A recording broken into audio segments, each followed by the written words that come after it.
This is Time Signatures with Jim Ervin, a podcast and radio program presented by the Capital Area Blues Society in Lansing, Michigan. Driving up and down these Michigan roads, yeah. And now, here he is, your host, Jim Ervin. Baby, I'm home. Well, hi there, everyone, and thank you so much, Parker. I'm your host, Jim Ervin, and this is Time Signatures. It's an exciting time of the year around here because there's no shortage of new albums coming out all over the place with different labels, and I love having the opportunity to chat with the artists about their new work. My guest today is not new to the program, but he does have a spankin' new album coming out tomorrow. And I have to tell you, this might be his best work yet, just my opinion. I'm pleased to welcome my friend, Endless Blues record label owner and recording artist, Uncle Mick Kolassa, back to Time Signatures. Glad to have you, sir. How you doing? It's so good to be here. I'm doing great. All of a sudden, I'm doing great, which is, as you know, I've been slugging it out for the last several weeks, and all of a sudden, I feel like a stone has been lifted. You know, I'm kind of bummed because I noticed when I was showing you this before we started recording last week, I was honored by WLNZ at Lansing Community College for my 100th episode, and this is glass, so it's probably not going to be visual very well on the camera, but I just thought that was really cool. I wanted to show it off, and I feel bad. I also had a very special gift sent to me from Memphis, from Michelle Seidman and the National Women in Blues. She sent me my honorary ovaries. So I've got those hanging here behind me. And of course, we've got this little cool thing here, this brand new CD by you. And we're going to talk about that in just a couple of minutes. Now, every song has a story. And after listening to your album several times over the last probably week and a half, 2 weeks, I've connected some dots, but then we're friends, so that's easy. But we're going to discuss one song in particular in a moment that I believe everyone will tie together, despite the fact they may not know you, Mick. So let's start with a general overview of the album and the project in general. How did this come together for you? I'd released an album 2024 called All Kinds of Blues. And then I moved up to Michigan. So I was, all my recording I've done in Memphis. And I moved to Michigan in 2024. And when I moved into this house, getting used to it, I was taking some stuff out to the garage, totally missed a step, had about an 8-foot drop, caught myself with my right hand, totally blew out my right shoulder. I had to have my shoulder replaced.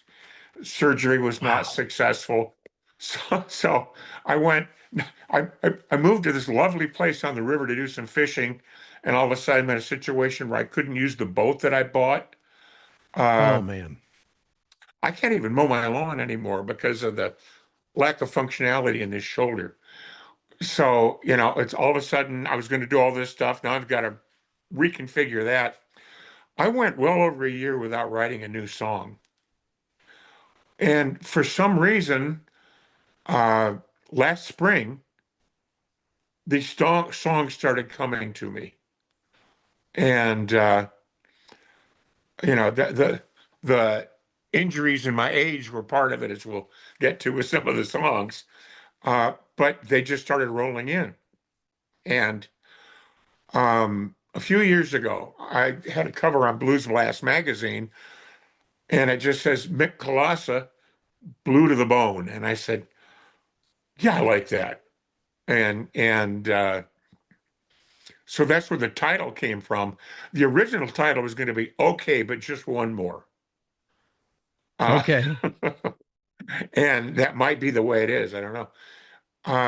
But, it just started to come together. But because of the title Blue to the Bone, to me, that meant that every song has to be squarely in the blues, not 1 foot in the blues or something. Because I've done a few songs that will drift, be a little more rock than is typical. So I actually eliminated a lot of songs that didn't fit what I needed for this. Okay. And they're not all 12 bar 145. I've had people argue, well, that's all blues is only 145. And I said, man, you better go break that to John Lee Hooker because he did a lot of songs that were a one, or anybody in Hill Country, Sure. Uh, uh, so there's a lot of forms of blues, but they're still blues. And for me, it was important to keep that. Uh, but it's interesting. So that they came together well. I've got two covers in here. One is an uncover because it's a bluegrass song, not blues. Right. As Matt Isbell of Ghost Town says, we started out as a bluegrass band. Somebody smoked all the grass, so we just stuck with blues. But but but this is a song that was a lot of fun, and I don't know, we'll get to these songs. I won't preview too I many. Another promise. one is an old classic, uh, number one song, and I believe 1954. Uh, and it's funny because it was competing with four other versions of that song at the same time, which was very Oh, common wow. I didn't in know those that. I years. can't wait to talk about that. Oh, oh yeah. Okay. And I'm dying to talk about that song among others. I've picked out 5 or 6 songs that we're going to talk about in depth, Mick. Okay. The album Well, is that called, that as you that said, song, because a dear friend of mine played harp on it in a wonderful, wonderful way, and just did a great okay. job. Yeah, absolutely. Well, we are going to get to that. I promise you in short order. The album, though, as You you know, alluded to, is called Blue to the Bone. And I really, really like this cover. Okay. It's probably the most creative album cover that you've got on any of your albums. And this is what, your 16th? Is that correct? that's my 16th blues album. Yeah, I've got other Yeah. albums. Yeah.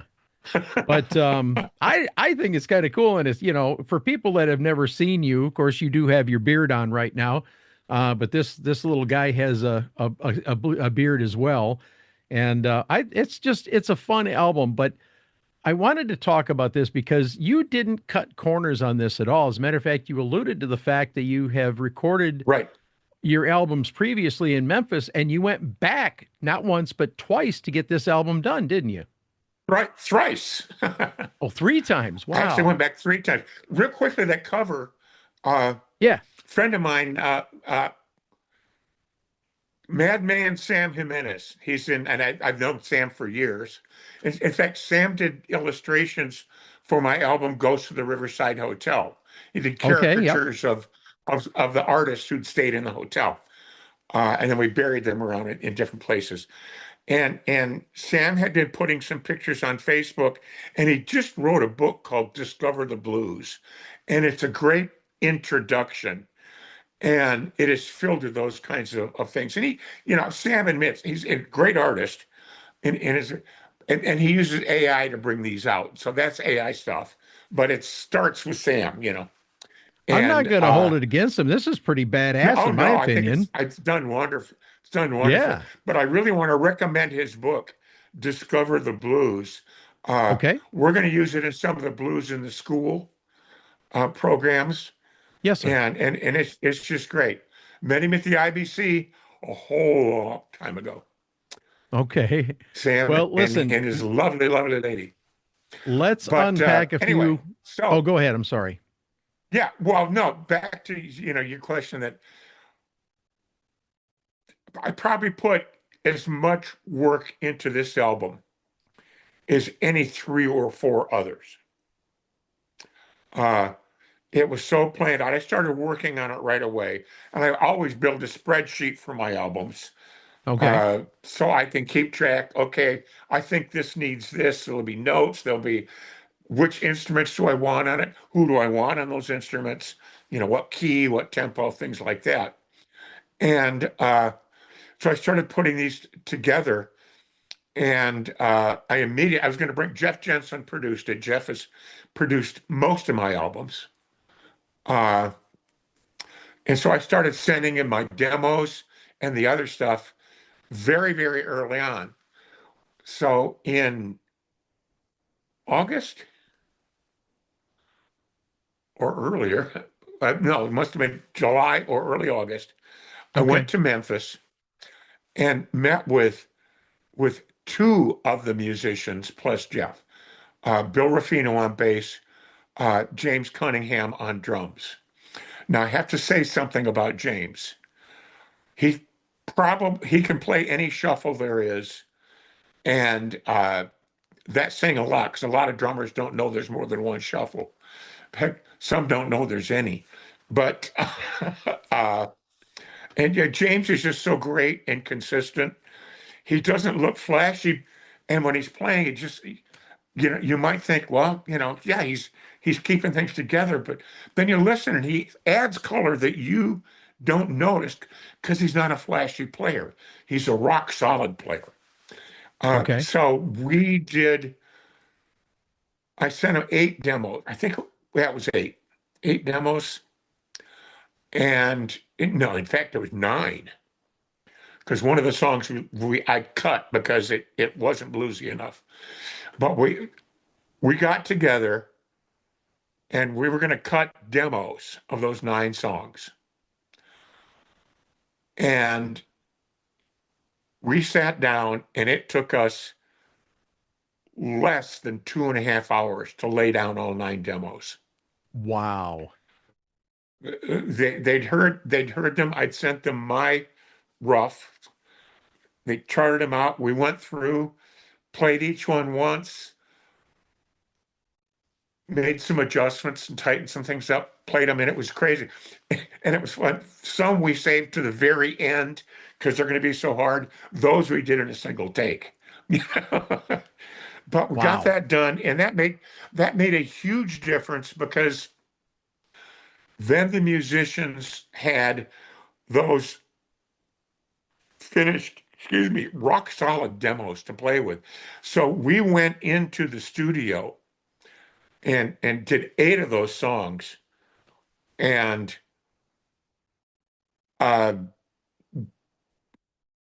we probably spent a half an hour in each one, and had Man. finished work. Wow. Just because we knew what was going to be there. Now, that was for the rhythm track. We would add other guitars and I'd do finished vocals later. Sure. But having those down, which is the way I like to, let's get that rhythm, get the rhythm section down, and then the rest of the song, we build on that, and it just works great. And those are things that we could have easily cut virtually all of them live, although there's a couple that we had more than one keyboard, and although I'm sure that Rick could play 2 or 3 keyboards at once, we didn't ask him to, but I mean this is a guy that we'll use a Rhodes, a Fender Rhodes or a Whirly or a B3 or a piano. Or if we want to bring out the Moog synthesizer or the Mellotron or the accordion, if it's got keys, he's going to play it. And That's cool. that's wonderful. And then these other guys are just so rock solid. So when I came back out in September and we cut those tracks and then had Rick come in and then also had the Bo Keys, Mark Franklin and Kirk Smothers, who toured with the Allman Brothers and all kinds of, Isaac Hayes, and they just, these guys are fantastic and have been, my go-to people on a lot of my albums. So they came in and played. And you can tell, like on the opening track, Getting Old, got that hardcore, solid Memphis sound. That's from those guys. And baritone sax and trumpet, and if they each lay down 2 tracks, I've got a massive horn section. So there's that. And then I came back a couple weeks later with 2 other musicians, Tom Leonardo, who is kind of the senior drummer in Memphis. Every good drummer in Memphis has taken lessons from Tom. Oh, wow. and 3 songs that I wanted an upright bass on. And Carl Casperson has played upright bass for me for years. I just found out, he told me yesterday he just moved out to Las Vegas because he could get a lot more gigs. But he said, "You need me, I'll come back to Memphis and we'll play." But great guy to play with. I mean, the cool thing, these guys are all consummate, ultimate professionals. And they're also really, really good friends. And I got to include, I've never done a blues album that didn't have Eric Hughes on it. In fact, Eric is the only person other than I who has been on every one of my blues albums. And so I couldn't do them without him. So Eric came in, and played harp on a couple of the songs. And, he's just so solid. And if it takes Eric more than 2 takes, then we know we've handed him something really difficult. But he lays it out.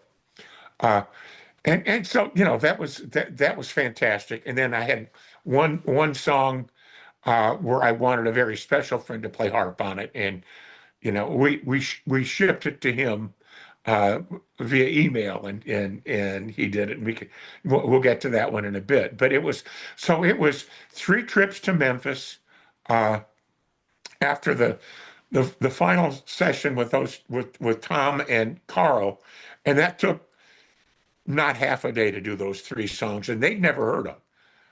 I hadn't even sent them demos. Incredible. We just went in, laid it out, and these guys, you just go.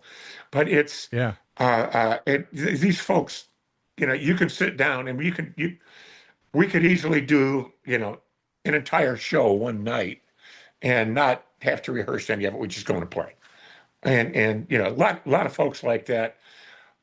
And it's so much fun to have people. One of the reasons I got to go back to Memphis, I mean, I don't know if I had said this. People, especially up here, people say, "Well, I've got a friend in Nashville. Do you know him?" That's 200 miles from Memphis, and it might as well be 200 light years from Memphis, because Nashville is about the music business. Memphis is about the music culture. You go to Nashville to make money with music. You go to Memphis to make music because you ain't going to make money. But we've got these musicians there, and it's the love of the music. Sure. Where I know a lot of Nashville folks who are professional musicians, but it isn't their life, it's their job. And that's not the way it is in Memphis. It's their life, Right. People can't get away from the music. But I've got this well of people to draw from. If I need,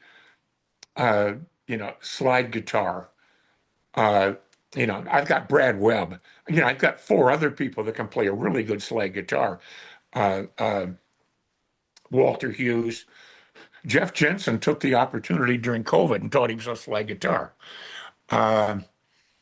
But there's all of this. I'd say I did a wooden. I did an album of all acoustic, and one of the songs I did was "Sunny Side of the Street." Get your coat, grab your hat, leave your worries by the doorstep. Love that song.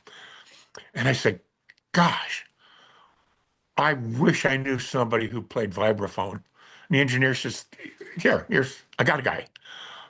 One take, and he played the solo I wanted. And it was just unreal.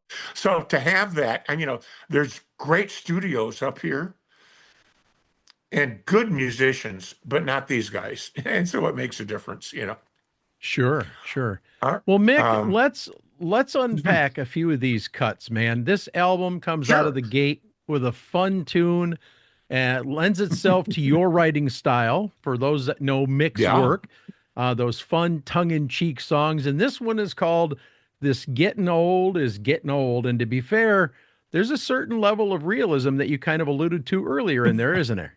Oh yeah. Well, and in fact,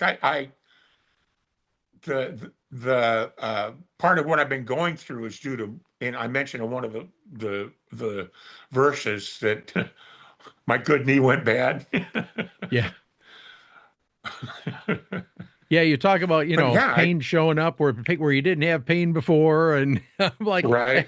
I can relate, man. Anybody in their 50s and beyond. Oh yeah, absolutely. So, my But next, go ahead, go ahead. no, no, go ahead.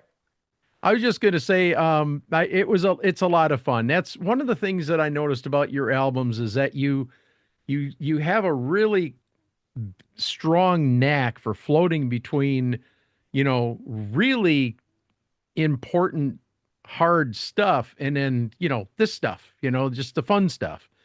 Hmm. But my next pick from the album was All It Takes Is a Blues. I just absolutely love that.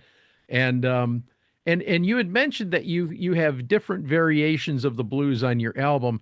You've always coined the phrase of yourself as a free range bluesman. Is that correct? Right, right. You don't And what brought subscribe that to one about, particular style. or subgenre, right? Because people say, well, what kind of blues do you play? And I'd say, all of it. Well, yeah, but I mean, you're in Mississippi, do you play Delta blues? Sure, we play some Delta blues. So you're a Delta blues artist. But I play other, well, you play Chicago blues? Yeah, we'll play some Chicago blues. So you're a Chicago blues band. No, but I'll do Piedmont blues. I'll do Yep. Southern soul blues. And so I just finally started saying, because I'd say all of it, nope, they don't know what that means. So I'd say free range blues. Oh God, yeah, that's cool.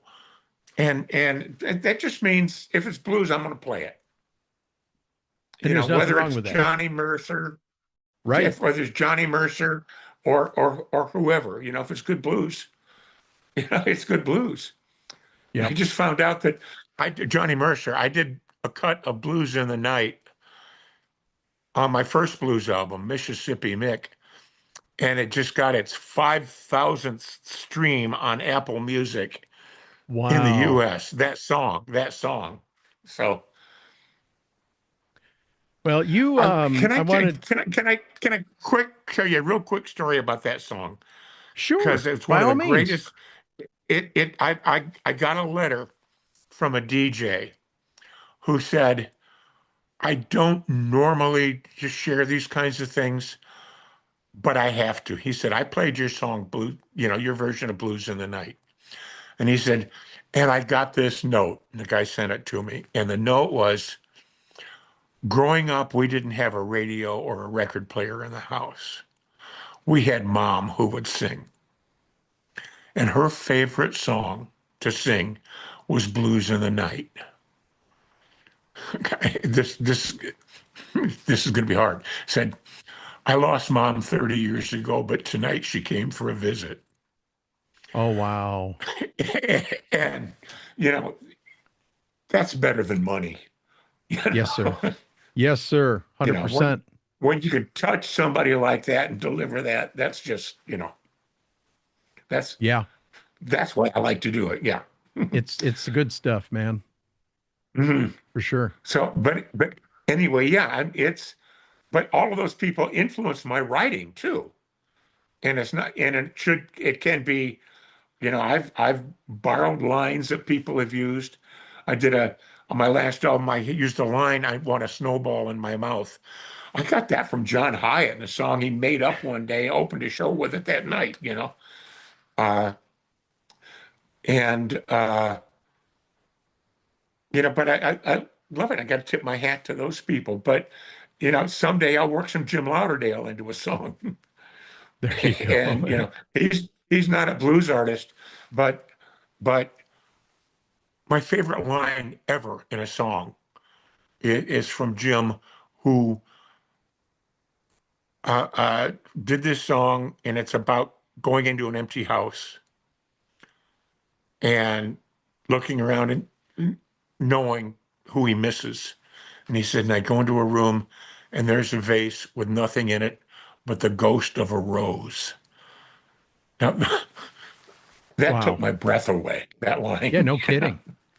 because it says so much. And so Yeah.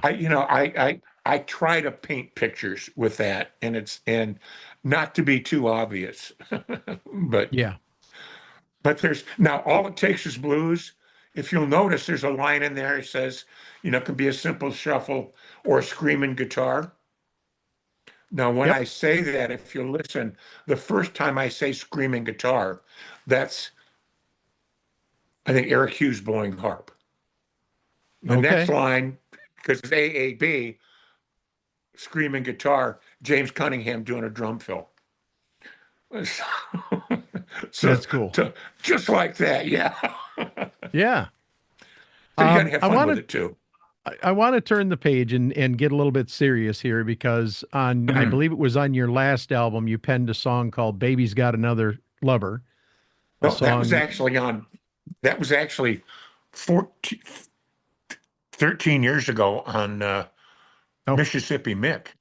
Yeah. okay. That's I, that I song. That apologize. song's got over 2.5 million Spotify streams. Now, for those that don't know, this is a song about your late wife's addiction to alcohol. And as you Yeah, yeah. noted, that song has garnered millions of streams worldwide. Track 4 on your new album is an equally sobering account of her final few months, and it's called For Better or Mhm. Worse. And I don't mind telling you, Mick, that was a tough one to listen to because I It was a know tough your one to write story. and sing. I Yeah. well, and that's what I wanted to talk about. What was the motivation for this cut, if I can ask? Was it unfinished business in your grief process, or was it something It- else? no, it really was because I got to say, she suffered for 10 years. I mean, she had a car accident in 2010, Okay. hit head on by a co-ed texting at 70 miles an hour because Jeez. they're wont to do that. And it took her life away from her because she couldn't walk as well. Her left arm was really compromised. I mean, she had a compound fracture on her left arm. Her her right heel was crushed. It was in 11 pieces.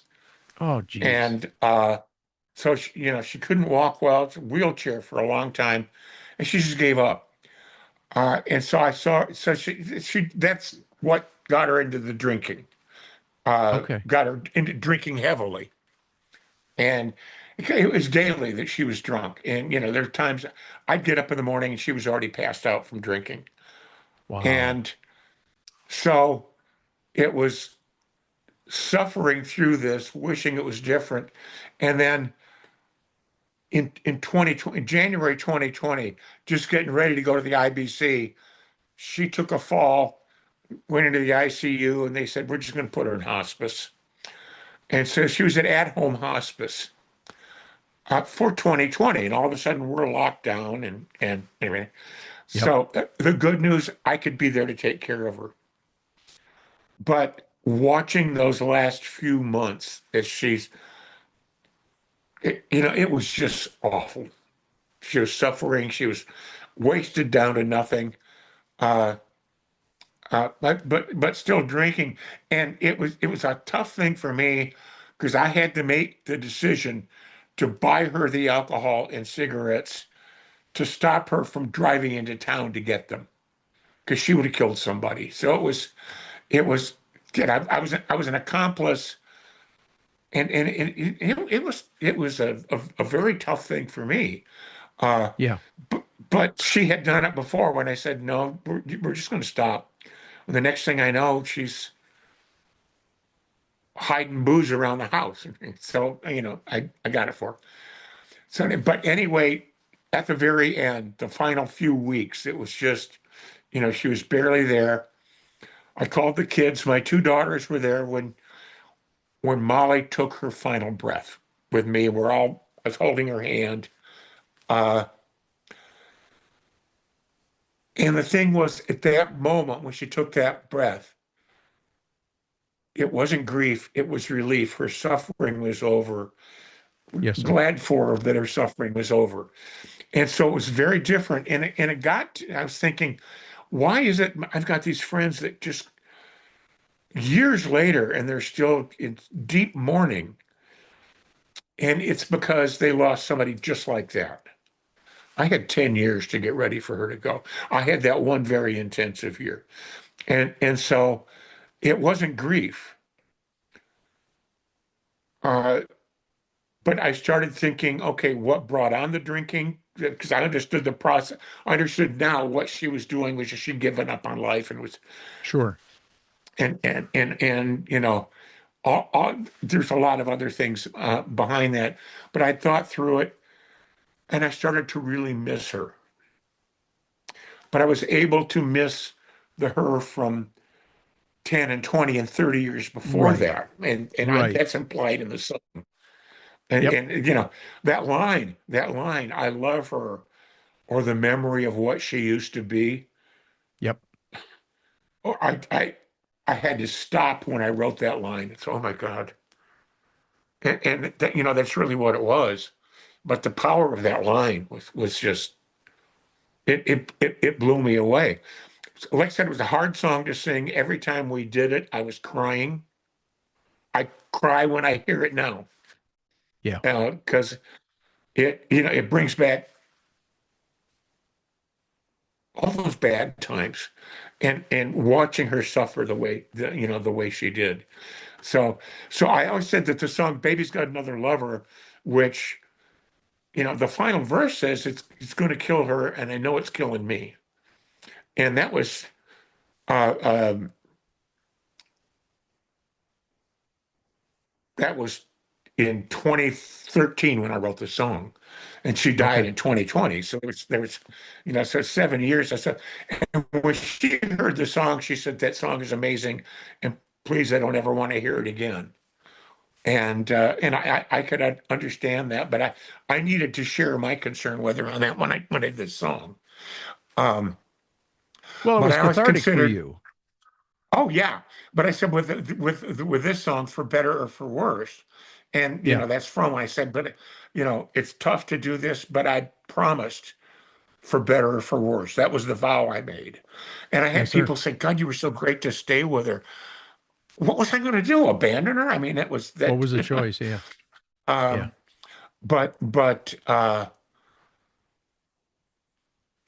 I always said these are the bookends. One about the beginning of that process, and this song was the end of it. So if it's anything, it's two parentheses, you know. Yeah. So the songs really fit together. Uh, and again, th th here's the cool thing.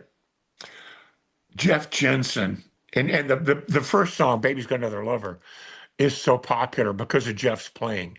I mean, I had somebody wanted to buy the rights to use in a movie, and they played the scene, and it was the first full minute of the song, which is just Jeff. I don't start singing until a Oh, minute and wow. two. And I said, okay, I understand. Because I mean, but we got into an emotional feedback loop on that song, "Baby's Got Another Lover," because Jeff knew Molly and he knew the story and what was going on, and we did that in one take live. I mean, that was Man. uh, and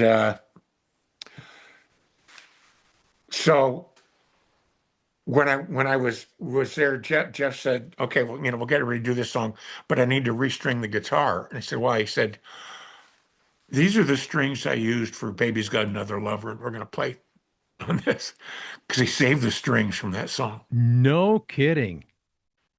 And What what so, what but what went through your mind when he did that? Because you didn't know that was coming. oh, I didn't know. Uh, but it's so Jeff. It's so, but we got doing the first song, we got into this emotional feedback loop. Hmm. And his playing made me sing more emotionally. My emotional singing made him play more emotionally. So you listen when he gets into that solo. I mean, it just it it it's tearing your heart out because you can hear him suffering on that. And the fact that he saved those was really cool. He said, I don't know which guitar I used, but these are the strings." Man. But As I mentioned early in the episode, you have this knack for intermingling tough conversation with those fun tongue-in-cheek tunes. Tracks mhm. 6 and 7 are fun cuts, in my opinion. I'd like to be recycled, and if my nose was running money, what do you want to say about those? Because those were definitely. Well, It I'd goes like to right be back to the recycled Mick. is actually Yeah, I'd Like to Be Recycled is actually a new take on a song that I'd released on my Blind Lemons album. But that Okay. was done when I did it. It was more Americana. It wasn't a blues song. And I said, I can get that bluesified. And so I did that. And Jeff said, man, this really I'm concerned because I like that original so much. And he was real happy where we got it. Now, If My Nose Was Running Money is one of two songs I didn't write on this album. The song was written by, it's an old bluegrass song. Oh, no kidding. And Okay. yeah, if my nose was running money, I'd blow it all on you. And it's a booger of a problem that I've got. I wish my nose was running money, but it's not. And when I saw the lyrics, I'd never heard the song. I saw the lyrics and I saw the structure of the song, and I said, oh, this is going to be a blues song. I didn't know where it came from. And I found it afterwards. Now, here's something that's really funny. A few weeks ago, my former bass player was up for a visit. He comes up and sees me every now and then. Seth Hill, he lives in Clarksdale. And he looked at that song and he said, I wanted to be sure it was the right song. And I said, well, what do you mean? He said, my uncle plays in a bluegrass band. That's a song they played all the time. Oh, wow. And so he knew the song, but I'd not. And I'd done it in my solo shows for a while. But I mean, it's got some great lines, and uh, so I had to do that. That's like I said, that's one of two, and that's an uncover because I uncovered the blues that was hiding in it. So what did he think about the bluesified version of that song? Because he preferred blues, that was great. He loved that. He said, "I got to play that for my Okay. uncle." All right. All right. But So 16 tons. well, What can I say about this one, man? It was written by Merle Travis. And of course, my memory is of Tennessee Ernie's rendition, a tune that he recorded in 1955. And the only reason I know mhm. that is because I have seen Back to the Future.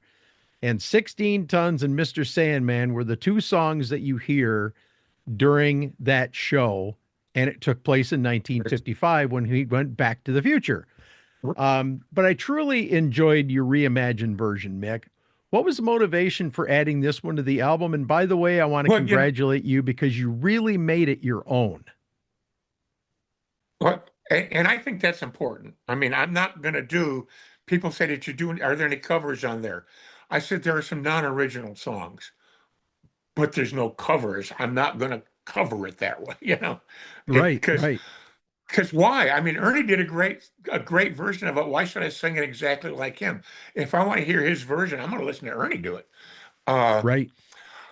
and today, for some reason, I saw videos of him doing it, like on American Bandstand and stuff. And if you see a version of him singing it when he snaps his fingers, he's snapping his fingers on 2 and 4. Okay. Nobody, no white people did that. That was great. Uh, that I knew we could make it bluesier. Uh, but it's a minor. It's a song I've played for years because I would play it. I remember in the 70s saying, "You didn't know this was a protest song, but you need to listen to it." And I'd play it, and people would gasp. Well, it is. Of course it is.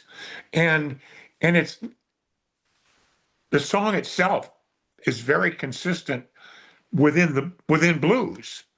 I mean, it's the same. The coal miners and the sharecroppers owed their soul to the company store. I mean, it was just uh, Yep. you know, but it always had it was just infective, and because it's also a in a basic blues form, which a lot of bluegrass song, because this was written as a bluegrass song. Merle Travis's first version is very bluegrass. He later did a bluesier version, and that's what Ernie came from, you know, Okay. from that song. But when you hear his initial stuff with his band, Myrtle is, this is the guy that wrote 9 Pound Hammer. It's a little too heavy. Uh, so anyway, I started messing with it, said, what can I do to make it bluesier? This is going to be the band. And then I said, I need a harmonica in this, but I need somebody that really understands either a minor harmonica or somebody that can live in the third position. And there's a lot of great harmonica players that won't do that, and they'll avoid minor keys and things. Uh, and it's funny, I find that with a lot of I know a lot of keyboard players that if it's not C, F, or G, they're going to go to electronic and an electric piano and turn that E into a G or or a C.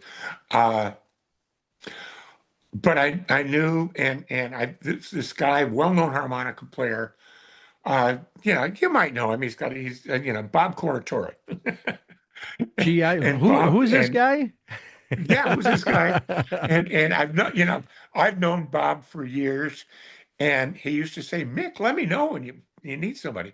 So I did a song a few years ago called Sugar in Your Grits. Yes, sir. And it's about being true to the blues. And that's the chorus of that song is Muddy never played a 20-minute solo and Wolf didn't own a pedal board. Willie Dixon told stories with every one of his songs, but do lyrics even matter anymore?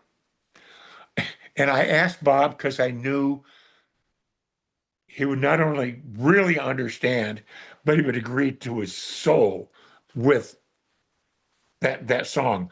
And that song came, by the way, my friend Red Velvet would talk about white guys coming down to the South and they're going to learn all about the blues and all about Southern culture. And the first thing they do is get up in the morning and put sugar on their grits. And so that's where that song came from. But so I asked Bob to play on this. He said, oh, God, I love it. And, you sent it to him, and a few days later, it comes back just tied up in a beautiful bow. And it's just what I wanted. It's that understated supporting the whole song and holding it. It was just perfect. And Bob's never let me down, So He's my other uncle because I refer to you now as Uncle Mick. That's Uncle Bob. mhm.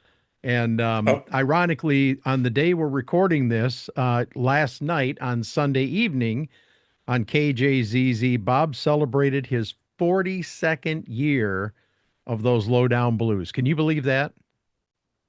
yeah, I can. If you look at That's look at the body of work with all the people he's recorded with, I mean, he's a natural for doing what you're doing here. It's wonderful that you included him.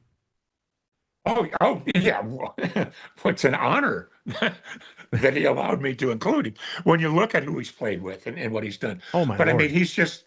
he's a wonderful guy, and I can't say enough good things about Bob. So it was delightful to have him play on this.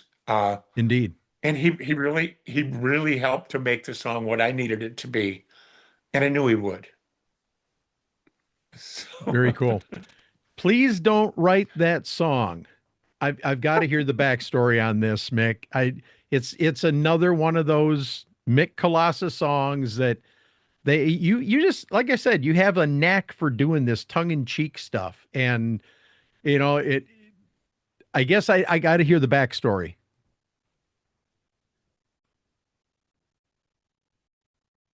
I've got some good friends that are very prolific artists, and yeah, they've got a CD out, a new CD every 6 months. There's 22 tracks on it, and they all sound the same. And a lot of what's out there now and called blues, the lyrics, my opinion, listen to it. The lyrics are just there to give the guitar player a break. And Okay. there's not a whole lot to it. So the blues I grew up loving always told a story. And there's so much out there that doesn't. And there's, you can give me something new. It doesn't all have to be 145 AAB. In fact, I've only got a couple of those on this album, and it's simply there's one song on the album called Mr. Right. I wrote that for Guitar Shorty, Okay. and he passed away before he could record it. No kidding. So that was a 145 12 bar on purpose. And as was another song on there, Text Me Baby, which in its original version was made to sound like it was something coming from the 30s. Along those lines, Charlie Patton. Sure. But for the most part, there's a lot of other ways, and you can have a great AAB 12-bar song. There's a lot of them out there, but they're telling a good story as opposed to, the same thing over and over again. Or I've got a line in there. Nobody wants to hear "My baby don't love me no more." It might be true, but we've all heard that before. Give me something fresh. Give me a new way to look at it. And you can make me laugh. You can make me cry. A good blues song can do both. And for me, with a lot of what's out there now, it's missing that. The lyrics have become less important as the musicians have kind of taken it over. And let me say something quite controversial. No. There's yeah, never. There's something. I'm going to write something up when I get back to Facebook. Okay. Right now, because I wasn't going through, my fine motor skills are not so fine. So if I'm going to type a paragraph, it could take me 20 minutes to type it, just simply because I used to do 80 words a minute on a manual typewriter, and Okay. it would be flawless. Now, nope. I go to hit an S, and it's going to be a D or a W or something. It's just there's something wrong there. I'm glad I'm not a keyboard player. It'd be awful. But it occurred to me that a lot of people play blues songs, some of the classics, because they like the music form, and they let their musicianship obscure or just defile, I'll say, the songs. Several people have done very jaunty, almost danceable versions of Death Letter Blues. And that just pisses me off. That's the saddest song ever written. It's not a dance tune. There are other songs that you can take and do that with. This ain't one of them. Shouldn't be. Anyway. There's another one that occurred to me, and this is what's going to piss some people off. Let me say right up front, I loved John Mayall. I mean, I knew I talked with him several times, and he did some fantastic stuff. But his version of Another Man pisses me off so much. And it pisses me off because I liked it at first, and I would play a harmonica to that and do this. And then I heard Odetta's version of that song a cappella, and I understood the song. I listened to the lyrics. And it's a song about a prison camp. And a man was there, and he had a long chain on. He was from the county farm. I never knew his name. They turned the dogs on him, tore him limb from limb. They turned the dogs on. Another man done gone. And you listen to that song in any version of it, and it's this awful song that was a reality in Black culture. And to make that a jaunty, danceable, happy song pisses me off because people aren't listening to the lyrics. And the lyrics, blues started out with nothing but lyrics. There weren't any musical instruments. Right. And to me, that's that's what blues is or are, is that story and the meaning of the story and what's being communicated. And it was a communicated, it was a community messaging. And so up through, this the 60s blues was still telling stories, and it still is for a lot of people. But for a lot of people, the lyrics are just giving the guitar player a break, and then we'll do 20 more minutes of solo. And that's fine, but it stops being blues to me. But there, one of the things, and I think it's, and I'll admit, I lived in Mississippi for 35 years. I got a chance to experience blues culture, to talk Sure. with the people that grew up in there, to interact with people who knew and traveled with Robert Johnson, and but because of that, I really appreciate. I don't know if you ever seen the poem I wrote called "No Black, No Blues." I don't think I have. Uh, because if it weren't for the African American culture, Yes, the sir. turn of the 20th century, that's where blues came from. Yep. And and so when I hear John Mayall or anybody playing Another Man as a happy, dancy tune, I think that's just a plain dishonoring the culture from where that song came from. And I hear uh, the worst, again, I pissed a lot of people off with that. A song I despise is Whippin' Post. There, Have believe it or you not, ever seen? there's several people that have similar feelings about that song. Mhm. Because if you look, the Google somebody after being tied to a whipping post, and then look at the pictures of this slave whose back is nothing but massive scars. And if you're going to compare your girlfriend cheating on you with some guy in a downtown bar with that, you're a snowflake. and, and it it pisses me off that it dishonors the African American culture that those things came from. And I think, to me, that's just so important. I love the blues and understand the blues from that. And so, I carry that with me. And when I hear, and there's just a large number of songs that you can do that, that people have done that, and I think they dishonor the songs. So, I'm going to be the first to admit that, it's my people didn't come here through the Middle Passage. Right.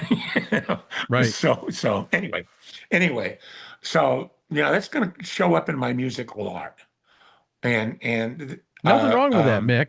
Nothing wrong with that. yeah, and well, it has to, and we've spoken about some of that, and and someday we'll do a show on that maybe with a couple of friends, but but All uh, right. but at the same time, my songs, I want them to be entertaining. I want them to be informational. Uh, uh, and I am also going to perform the songs. Uh, William Bell, after seeing me sing, he says, "Wow, you perform those songs. Everybody else just recites them." Well, Yep. first of all, to get an honor like that from William Bell, but I've had other people say, "Did you ever act?" I said, "Well, yeah. Why? Because you're acting in those songs." Well, yeah, I'm telling a story with that song, and there are too many people that just recite the words, And it shouldn't be, and for sure. and no. Well, Mick, there's one item that I want to highlight from your official one sheet. Oh, I was looking through this okay. in preparation for the interview, Uh-huh. and I'm doing this for the simple reason that I don't know of anybody who does what you do, Mick. I want to read this verbatim, and I've got it up here in front of me. This album Okay. is a labor of love. 100% of the net proceeds will go to the Blues Foundation split between two very important programs, the Heart Fund and Generation Blues. Talk about why you decided to do this and why these two programs. Um, I'm a charter member of the Blues Foundation, former board member. I've done a lot, with the foundation, and I love what it does. But those two programs just grabbed me. The Heart Fund, and I've seen it put to such good use. And then Generation Blues, my God, the kids that have come through that program, little kids out there like Ben Rice and others. Ben is, big time performer now. But I remember him as this little kid that was there. And um, fortunately, I didn't need to make money with my music. Instead, I decided to make music with my money. Uh, and I was pretty sure this stuff would do well. And I decided I would just feel better about doing this. And that way I don't feel guilty about getting people to buy the music. Sure. And I can say honestly, if I go back and look at it, if I look at the net proceeds, I've probably given 300% of the net proceeds to those two programs. Wow. Yeah. I make sure I'm not gonna lag. But I Yeah. mean, they're so important. And to see the kids who have come through that program and to have been able to help and to be part of it, it's what makes life worth living. Well, and I know that you're not somebody who heralds what you do. This is stuff that that you've done, as far as I know, with your previous 15 albums too, correct? Yeah. Oh yeah. Every Yeah. blues album has been. Yeah. All right. Well, once again, the new album is called Blue to the Bone, and it comes out Mhm. tomorrow. So I want you guys to do me a favor that are hearing this and seeing this. I would like you to go to his website that he's going to give you momentarily. Get a pen and paper ready. Okay.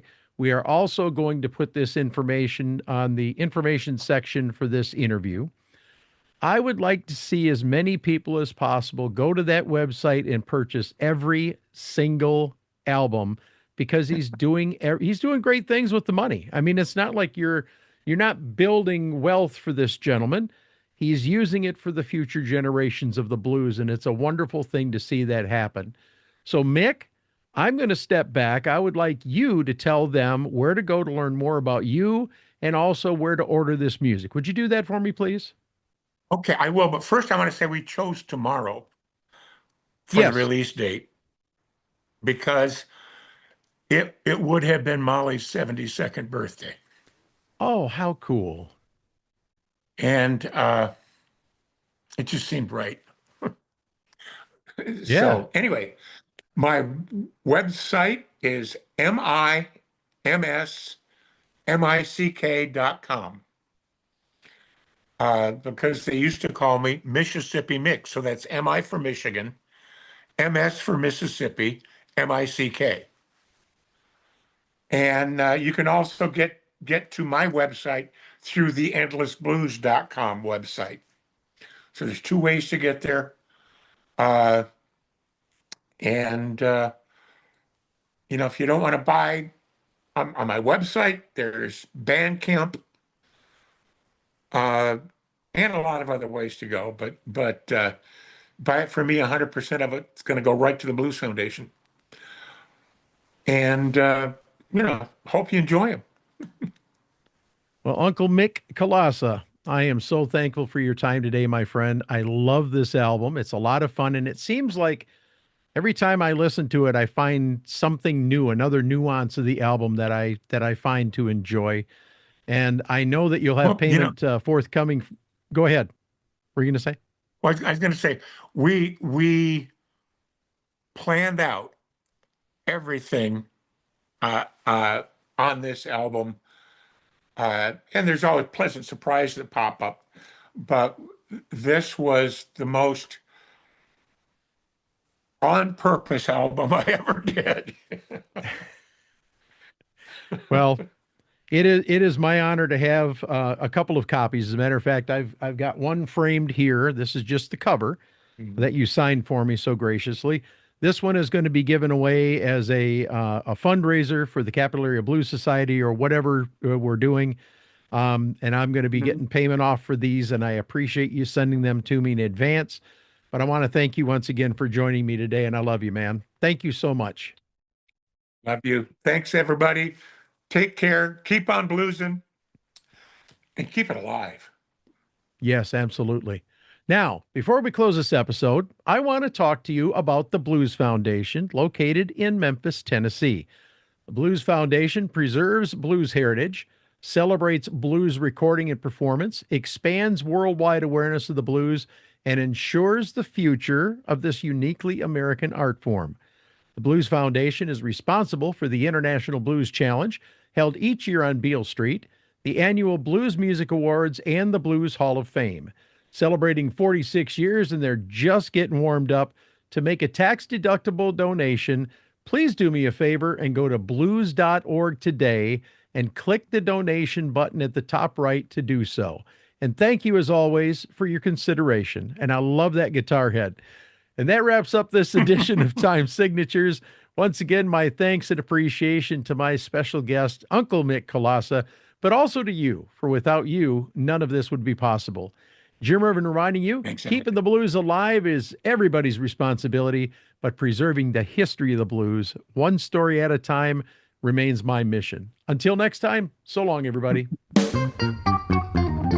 This has been Time Signatures with Jim Ervin, presented by the Capital Area Blues Society in Lansing, Michigan. For more information on cabs, visit capitalareablues.org. You can find this episode and past episodes at lccconnect.org. The Time Signatures theme song, Michigan Roads, is used by permission and was written by Root Doctor, featuring Freddie Cunningham. You know I'm trying, baby, driving up and down these Michigan roads, yeah.